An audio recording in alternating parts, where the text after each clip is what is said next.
Fala, rapaziada, vamos dar uma olhadinha aqui nesse vídeo aqui, onde o Renan Santos responde aqui várias perguntas aqui sobre infraestruturas aí no Brasil, beleza? Peço para você se inscrever no canal e vamos dar uma olhadinha aqui nesse vídeo aqui.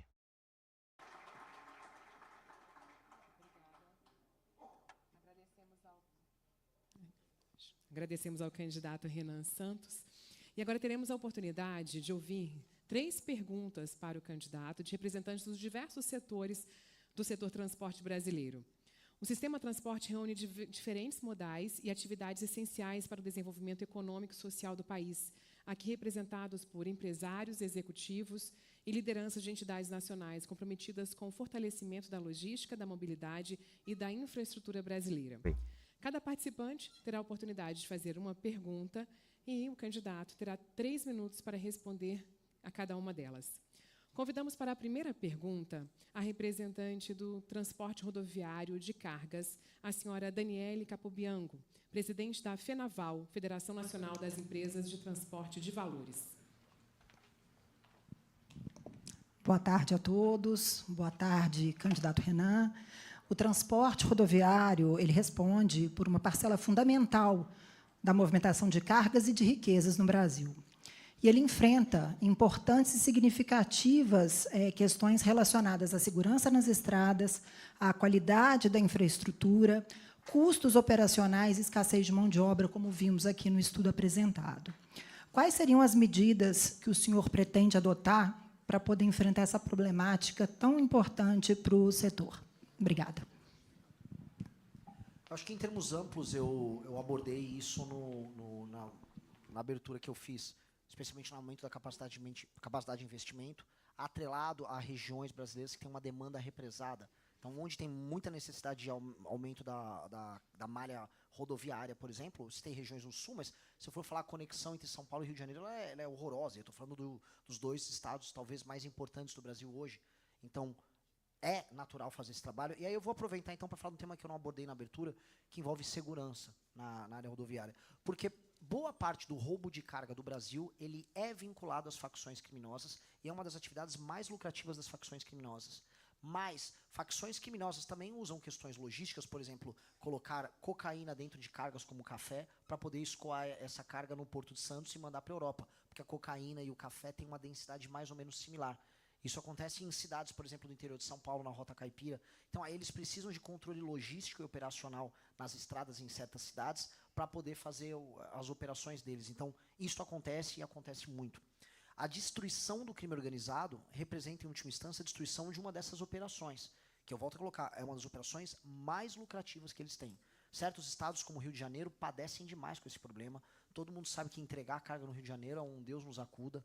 E justamente é ali que opera o Comando Vermelho.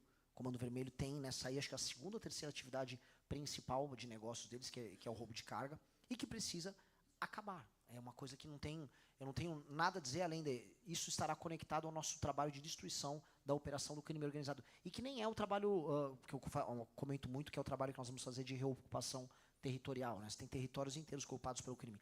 É uma operação. Eu pude, depois, conversar com o pessoal da Polícia Federal em São Paulo, o trabalho de armeiros que existe. Então, uma facção como o PCC, mas o Comando Vermelho também faz isso. Eles oferecem, né, ficando com um percentual do lucro no roubo da carga, eles oferecem as armas, oferecem apoio logístico, todo o equipamento. Às vezes você é um grupo de 3, 4 ladrões, tem alguma experiência na área, e aí o PCC entra ali com o equipamento, com toda a estrutura, com os carros roubados, para você poder fazer esse assalto. Ou seja, eles têm uma estrutura altamente profissionalizada para o fornecimento de equipamentos para esses assaltos. A destruição da operação de facções criminosas é a destruição desse elemento que gera risco para o setor de vocês. Então, eu queria agregar, que acho que boa parte eu já havia comentado na abertura, queria agregar com isso. Isso é um mal, é um medo que tem que desaparecer. E isso está permanentemente correlacionado à destruição das operações das facções. Obrigada, candidato, pela resposta. E, dando sequência, convidamos, representando o transporte rodoviário de passageiros e a mobilidade urbana, o senhor Francisco Cristóvão, diretor-presidente da Associação Nacional das Empresas de Transportes Urbanos, NTU. Boa tarde, candidato. Eu vou lhe dirigir uma pergunta, mas, pela oportunidade, eu vou lhe entregar um documento, a sua o microfone dele aqui que tá ruim, viu, galera, né? de um seminário Tá. nacional que nós realizamos exatamente a semana passada. Entre os dias 11 e 13, lá em São Paulo, nós realizamos um seminário e debatemos um trabalho que a NTU vem desenvolvendo no sentido de produzir um novo modelo de financiamento para o custeio da operação. O BNDES acaba de lançar um importantíssimo programa de financiamento para investimento em infraestrutura e também em frota. O nosso trabalho busca um novo modelo de financiamento para o custeio, para garantir que as empresas consigam produzir serviço. Tá bom? Eu vou fazer depois chegar, né, à sua assessoria esse documento. Mas a pergunta que eu lhe dirijo é a seguinte: o transporte público coletivo é essencial para o funcionamento das cidades, mas o setor enfrenta perda de passageiros, aumento de custos e necessidade de renovação de frotas. Qual será a política do seu governo para fortalecer o transporte público coletivo e garantir sua sustentabilidade econômica, qualidade de serviço e modicidade tarifária? E se houver oportunidade, eu gostaria que o senhor comentasse também com respeito ao transporte ilegal de passageiros promovidos pelos aplicativos. Qual a sua opinião e proposta para essa questão? Obrigado. Bom, sobre o final que você colocou, que é a pergunta polêmica, eu historicamente sempre defendi os aplicativos. Historicamente eu sempre fiz a defesa deles. Simplesmente porque o consumidor ele não está conseguindo, dada a relação que existe entre Estado e o fornecimento de serviços de transporte, especialmente alguns modais, ele não consegue arcar com isso. Digo isso como uma pessoa que foi usuária do Uber, quando o Uber era considerado clandestino e ilegal.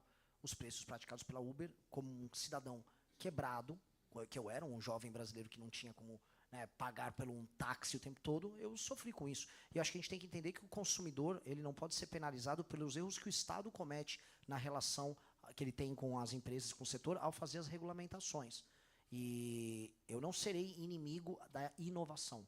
A inovação e o transporte, quando bem adequados, quando bem regulamentados, fazem o bem para todos. Eu acho que boa regulamentação faz bons amigos e gera bons serviços e trata bem os consumidores. E eu acho que todo mundo aqui também não tem medo da concorrência. Na verdade, a inovação ela vai chegar para todos nós, gostemos ou não, e os inúmeros setores brasileiros que vão sofrer com a chegada dela vão se adaptar. O importante é sempre ter uma devida regulamentação e uma regulamentação bem feita, entendendo novamente que o consumidor e o sistema concorrencial tem que ser respeitado.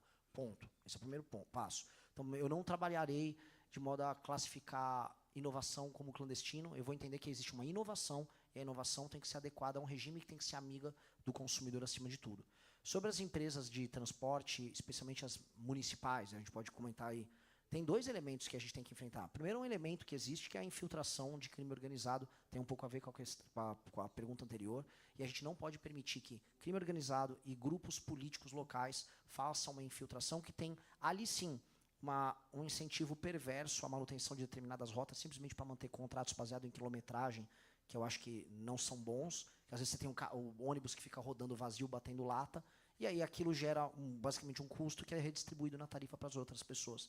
Outras modalidades em que as empresas participam do custeio da operação e ganhar pela operação, no risco da operação, eu acho que são mais interessantes. Aumentar também o trabalho concorrencial nos contratos que existem nos municípios, mas evitando, eu volto a colocar, existem em grandes cidades uma infiltração de grupos políticos e, quando não, grupos econômicos ligados a facções que fazem um trabalho não apenas ruim para as pessoas, mas perigoso, inclusive ligado à lavagem de dinheiro. Então, nós temos que atuar para que os bons empresários, que são a maioria, eles possam atuar, que tenham um sistema concorrencial funcional e que eles não se tornem vítimas da infiltração que a gente vê cada vez mais. Eu volto a colocar, de grupos políticos, não vou citar nomes aqui, mas sou de São Paulo, todo mundo sabe as coisas que aconteceram por lá.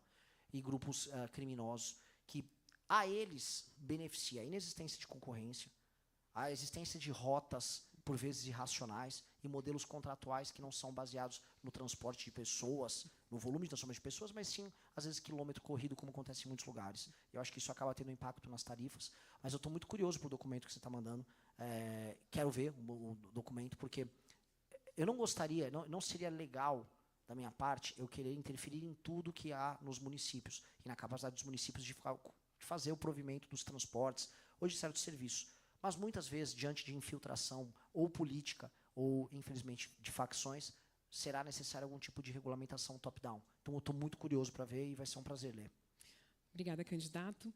E para a terceira e última pergunta desta rodada, convidamos, representando o setor de infraestrutura de transporte e logística, o senhor Roberto Pena Chaves, vice-presidente jurídico, governança, compliance, relações governamentais e auditoria interna da Motiva Infraestrutura de Mobilidade S.A. Boa tarde, candidato. Eu tinha preparado uma pergunta aqui sobre segurança jurídica, mas o senhor já falou amplamente, falou muito bem. Eu queria focar num ponto aqui. Galera, é o microfone deles lá que tá muito baixo para fazer as perguntas lá. Privado no desenvolvimento da infraestrutura, na infraestrutura brasileira. A Motiva sozinha vai investir algo em torno de 60 bilhões de reais nos próximos anos no desenvolvimento da infraestrutura também, de rodovias e transporte sobre trilhos. Ou seja, a estabilidade contratual é super importante, estabilidade regulatória para a gente é super importante, né? E o que nós vemos hoje são agências reguladoras e outras autarquias com dificuldade estrutural, sem orçamento, e que não acompanha o crescimento do investimento privado em infraestrutura. Como o senhor pretende endereçar isso no seu governo? Olha, esse tema ele é um tema que está ficando cada vez mais recorrente por causa dessas brigas que a gente fica vendo entre Senado, Presidência da República, interferência política, vontade de nomear, e aí há uma sabotagem aos orçamentos de diversas agências reguladoras que pedem a sua capacidade de fiscalização ou de proposição de política pública, e aí o setor vai definhando, porque a própria agência que deveria ser parceira ou fiscalizadora não consegue atuar. Infelizmente, o modelo de nomeações, como nós fazemos, o Presidente da República faz a nomeação, e aí vai para o Senado, dá hiperpoderes ao Senado para que o Senado termine escolhendo quem sejam os representantes. Especialmente quando a gente tem no Senado figuras que têm interesses econômicos em determinados setores. Para não falar de algo do setor de vocês viram o caso da CVM, quando o Otto Lobo, que era nomeado do Banco Master, foi sugerido como nome pelo Alcolumbre para o próprio governo Lula colocar. São essas coisas insanas e malucas que a gente fica vivendo. Nós temos que ter um modelo novo para essas nomeações e nós temos que ter autonomia financeira para as agências reguladoras. A autonomia é fundamental. A formulação de política e a atuação por parte da agência definitivamente não tem que depender do mau humor de um senador ou de um presidente do Senado que quer fazer uma nomeação e às vezes brigou com o presidente. Eu tenho certeza que, como próximo presidente da República, terei alguns problemas com o Senado. O Senado vai querer fazer suas devidas nomeações em setores que eles não têm que palpitar para fazer defesa de interesses setoriais e lobbies que eles estão fazendo. Basta ver o lobby pouco republicano que o Master fez ali na CVM. Agora, a demanda de tantos setores sobre as agências, essa não é a primeira pergunta que eu venho recebendo, é tão grande que esse assunto vai ter que entrar na pauta do dia, porque isso está atrapalhando investimentos, está atrapalhando o funcionamento do setor e atrapalhando, no fim do dia, a produtividade brasileira. Ótima pergunta e muito obrigado. Nós que agradecemos também a sua resposta, candidato. Agradecemos a participação dos representantes do segmento do transporte por contribuírem com esse momento também do debate. Amanhã, Galera, essa aí foi a parte onde o Renan responde ali, o pessoal da CN perguntas sobre infraestrutura. O áudio ficou um pouco abaixo, aí eu vou comentar ele aqui. Beleza, já peço. Valeu.